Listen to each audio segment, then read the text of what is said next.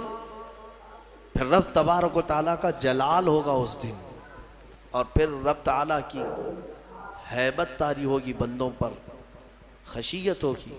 فرمائے گا مولا کیا میں نے تم سے یہ نہیں عہد لیا تھا کہ اے آدم کی اولاد کے شیطان کی پرستش نہیں کرو گے، اس کے پیچھے نہیں جاؤ گے؟ انہ لکم عدو مبین، بے شک وہ تمہارا کھلا ہوا دشمن ہے۔ کیا میں تم سے یہ وعدہ نہیں لیا تھا ان اعبدونی، کہ تم میری عبادت کرو گے؟ ھذا صراط مستقیم، یہی سیدھا راستہ ہے۔ پھر تم کیسے بہک گئے؟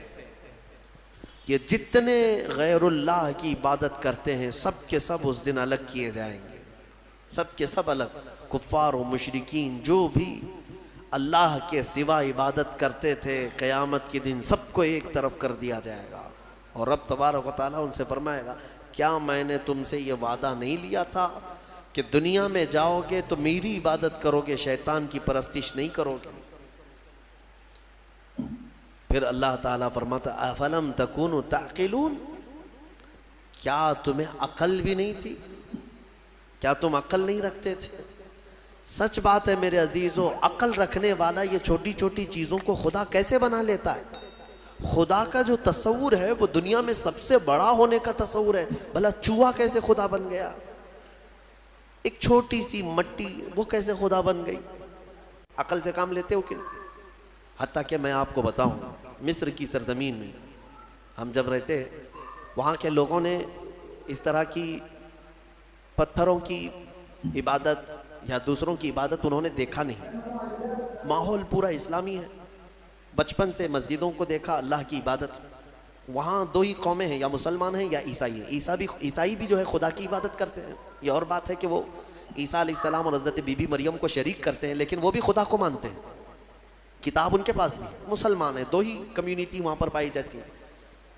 تو کبھی کبھار کوئی عام آدمی بھی عرب کا ٹیکسی چلانے والا ہم سے حالات پوچھتا تھا ہندوستان کے، اور پھر یہاں کے بارے میں جب ان کو معلوم ہوتا ہے کہ درخت، پتھر، مٹی، بلی، چوہا، ساری چیزیں عبادت کے لائق سمجھی جاتی ہیں، تو ایک منٹ کے لیے شاک ہو کر رک جاتے تھے، اور پہلا ان کا سوال یہ ہوتا تھا، ما عندہم مخ، سب سے پہلا یہی سوال کرتے، کیا ان لوگوں کے پاس کھوپڑی نہیں ہے؟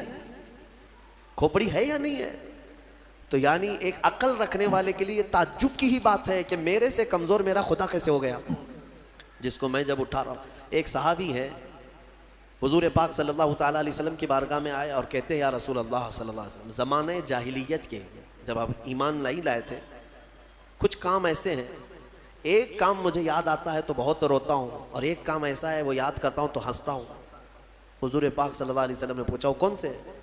کہا، زمانے جاہلیت میں جس کام پر مجھے رونا آتا ہے وہ یہ ہے کہ ہمارے گھر بیٹیاں پیدا ہوتی تو ہم گلا مروڑ کر دفن کر دیتے تھے، اپنے ہاتھوں سے مارتے تھے اور زندہ دفن کر کے آ جاتے تھے۔ آج مجھے اس کام پر بڑا افسوس ہوتا ہے، روتا ہوں۔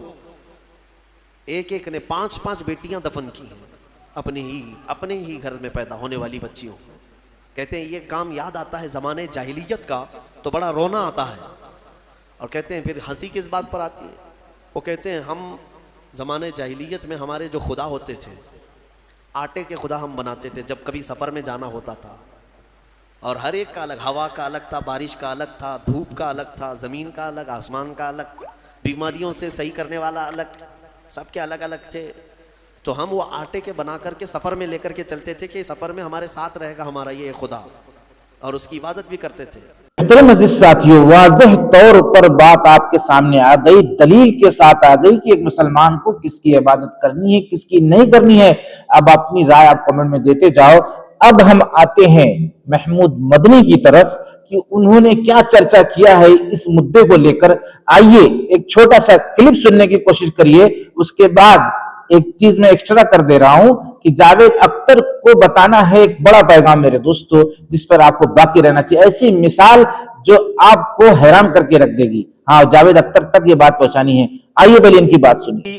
پوجا کرنی چاہیے۔ اس بیان کے بعد ایک بڑا ہنگامہ ہو گیا، اور اس کے بعد حضرت مولانا محمود مدنی نے بھی باقاعدہ اپنا پریس نوٹ جاری کرتے ہوئے RSS کے KS سدرشن کو چیلنج کرتے ہوئے یہ بات کہی کہ ہم نے اس سے پہلے بھی مذاکرات کیے ہیں، اور اب بھی ہم آپ کو دعوت دیتے ہیں کہ آپ اس سلسلے میں کہ جس طرح آپ لوگوں کے ذہنوں میں۔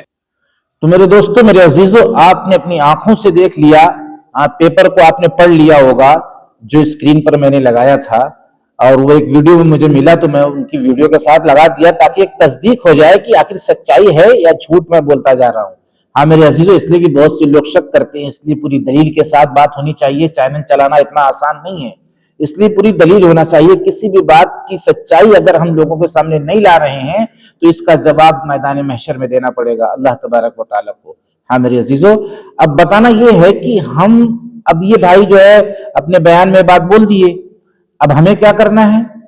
ہمیں یہ کرنا ہے کہ ہم کو کسی بھی بھائی کو، جیسے ہم سے کوئی کہہ رہا ہے کہ تم سورج کی پوجا کرو، چاند کی پوجا کرو، ندیوں کی پوجا کرو، وندے ماترم کرو، ہمیں اسے جھگڑنا نہیں ہے۔ ہمیں بتانا ہے کہ ہمارے مذہب میں بات نہیں لکھی ہوئی، جیسے وہ بتاتا ہے کہ ہمارے مذہب میں یہ بات نہیں لکھی ہوئی، جیسے اس کو ٹوپی لگانے کو کہا جائے، اس کو نماز پڑھنے کو کہا جائے تو اعتراض کرے گا نا، اس لیے کہ اس کی مذہب میں یہ رول نہیں ہے، یہ قانون نہیں ہے۔ تو پتہ چلے اسی طریقے سے آپ بھائی چارہ بنا کر اس کو پہنچاؤ، نہ کہ نفرت سے پہنچاؤ۔ یہ وقت جو آپ کو ویڈیو میں دکھایا ہوں، یہ کام 1500 سال پہلے بھی ہو چکا ہے۔ آپ صلی اللہ علیہ وسلم سے کہا جاتا تھا کہ تم ایک خدا کی عبادت کرو، ایک خدا کی عبادت کرتے ہوئے تم فلاں بت کی بھی عبادت کرو، فلاں خدا کی بھی عبادت کرو جو وہ بنائے ہوئے تھے۔ بس بات اتنی تھی میرے دوستو، لیکن ہمارا ایمان کس پر ہے؟ مفتی سلمان ازاری نے واضح کر دیا۔ اب میں آتا ہوں ان مسائل کی طرف میرے عزیزو، آپ کو ویڈیو کیسی لگتی جا رہی ہے آپ کو کمنٹ میں لکھتے جانا ہے میرے عزیزو، 1-2 کمنٹ تو آپ کو کرنا ہی کرنا ہے کہ وہ کون سی ایسی غلطی ہے جس کی وجہ سے نماز میں اللہ کی تعریف کرنے کے بجائے انسان اللہ کی برائی کر رہا ہے۔ جاوید اختر کے اوپر بھی ایک بڑا پیغام مجھے دینا ہے، اگر آپ کے پاس وقت رہے گا تو، اس لیے کہ بھائی اتنا ٹائم کسی کے پاس نہیں ہوتا۔ تو وہ غلطی یہ ہے کہ اگر ہم الحمدللہ کی جگہ، دیکھو ایک سورت سے 17 رکعت نماز عشاء کی ہو جائے گی کہ نہیں یہ بھی بتانا ہے۔ الحمدللہ اگر چھوٹے ہاتھ سے کہہ رہے ہیں الحمدللہ رب العالمین، جبکہ ہر رکعت میں سورت پڑھی جاتی ہے، تو ساری توڑ پھوڑ اللہ کے لیے، سوچو کتنا بھینکر معنی اس کا بدل گیا، اور آپ کبھی سوچے بھی نہیں ہوں گے خواب میں کہ میں ایسے بولوں گا اللہ کو، ہاں ہو ہی نہیں سکتا۔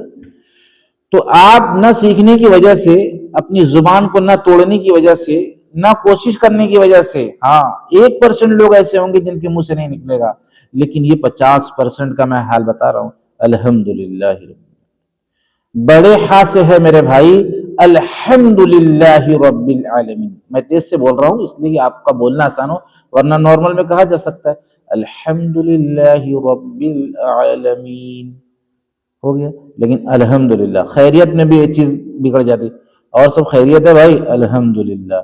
تو الحمدللہ کے معنی ہے ساری تعریف اللہ کے لیے، اور الحمدللہ کے معنی ہے ساری توڑ پھوڑ اللہ کے لیے۔ اب سوال یہ کہ کیا ایک سورت سے پوری نماز ہو جائے گی؟